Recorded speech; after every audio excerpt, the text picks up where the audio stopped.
Actually, on this job, I was the most carefree I've ever been. And it was so much fun. I mean, we're just on an island dancing to ABBA in the sunshine. Exactly. Those are like good-looking guys. Oh, that hasn't hurt. That's good to us. Yeah. You're playing the role of young Donna in Mamma Mia, Here We Go Again. And I think Donna Sheridan is a role that a lot of people really like, also from the musical. So did you feel a lot of pressure going into this? I did feel pressure because she is such a beloved character, and obviously Meryl Streep created this most magnificent woman, and so I wanted to do that justice, and for people to believe that this girl could grow into such a phenomenal person. But also it was so exciting to play a girl that I can fully relate to, you know, a young woman that's just like doing her thing and unapologetically just living her life. And it feels like me, my friends, it felt truthful. What was the best advice you got on set? And who gave it to you? I don't know what advice I got whilst doing that. Probably just the director, just telling me to stop worrying.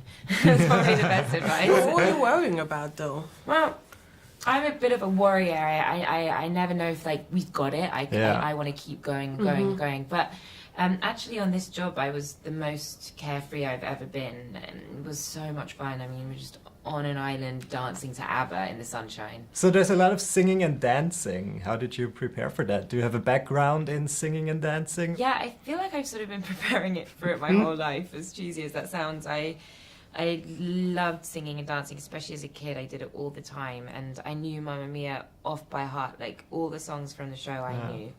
I didn't have to learn them. So it was really in me, I think. How many times did you see the first Mamma Mia film? I mean, too many times to count. And now... Really? Yeah, because I saw it at the cinema, and then every time that's on it's one of those films that if I switch the channel and it's on, I'll finish it. Yeah, sure. A film like that is Titanic. If it's on, I have to watch it. Even though you know how it ends I up, know right? I'm going to be crying, and I know what happens, so she should have just shared the plank. Anyway.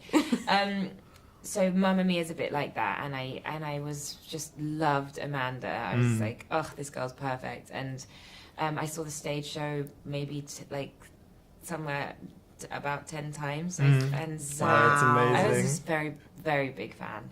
Yeah, I can relate. An embarrassingly big fan. So, and now I've seen the film about 100 million times because I watched it so much to try and sort of study Meryl. So take us through how this second film sort of works. Do you share any scenes with the actors from the original? No, probably not, right? No, only at the end there. I mean, I don't want to do any spoilers, but there's a huge, big Mamma Mia style send-off. And so then we were all together, and that was chaos, a wonderful chaos. But no, my scenes are all with the younger characters. I sort of have a personal question, because this movie is kind of a mom-daughter relation movie.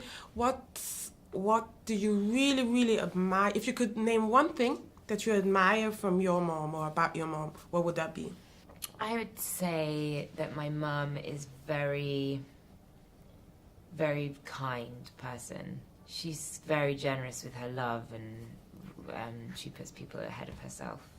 Sometimes it's just the simple things, isn't it? Yeah, it's the simple things, but there's a lot of things that drive me crazy about my mum too. That list would be bigger. No, I'm joking. I was with my mum yesterday at the first launch of Mamma Mia in Stockholm. She came with me, and no, truthfully, that's one of the reasons why I think this film appeals to so many people, because it's the story of that precious, incredible, strong bond between a mother and a daughter for all its in all its glory, and so that was important to me. So it's a movie that works with flashbacks. So if you could sort of talk to your younger self, is there any kind of advice that you would give, maybe?